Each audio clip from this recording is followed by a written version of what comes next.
This is GeroTheHero, and this is my review of 3 Gatsu no Line, Episode 16.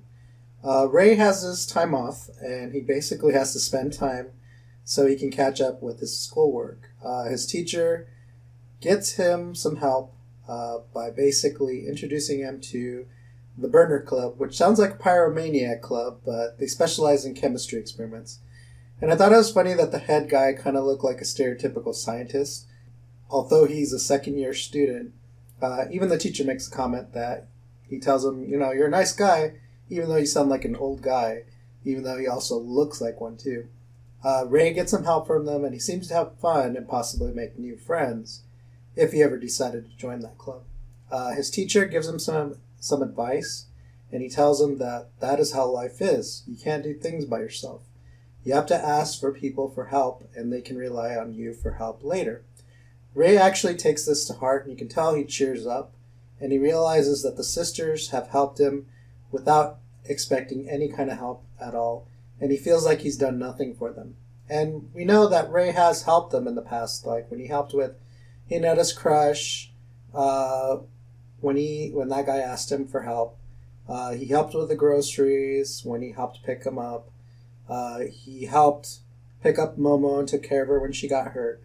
So I don't think that Rei realizes his worth, of course, because he's been depressed for most of his life.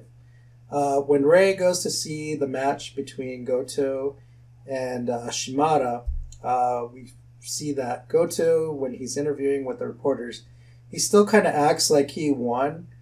He just has that smug look on his face whenever he looks at Rei, of course. But we find out that he actually did not win the match. The real winner is the one that's actually exhausted, and not too many reporters are with them. Initially, he doesn't want to interview, and he kind of does a really bad interview for the initial reporters that show up.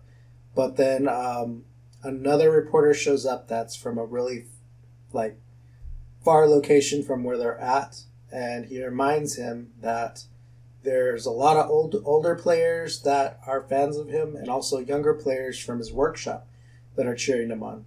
So he kind of has hope, and he does a better, legit interview. Rei has the thought that he wants to say something important to him, and at the same time Rei is about to ask to be in Shimada's workshop, Shimada asks if he wants to be in his workshop. When Rei actually goes to the workshop, it's at Shimada's house, and Nikata and a new shoji player that Rei hasn't met, named Morio, he's introduced to him, and this guy glares a lot, and even when you get to know him, he has a sharp tongue, and he only talks about shoji. They do some practice matches, and when they get to the analysis, everybody starts arguing.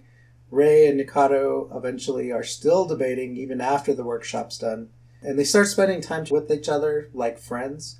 So I think overall, Rei joining the workshop has already started to become more positive for Rei. The preview sounds interesting. Rei sounds like he told his stepdad about Kyoko and what she's basically been up to. And a big surprise, she's not reacting to it kindly. Maybe the stepdad will finally realize what kind of monster he's created by his actions. And then we also find out that Rei's going to have a match with Nikata, so we'll have to see how that goes. Overall, really great episode. I'm looking forward to seeing what happens in the next episode, especially because we're going to have some interaction between the stepfather and Kyoko. So we'll have to see how that goes. So like always, comment below, subscribe, and follow me on Twitter, and I will see you next time.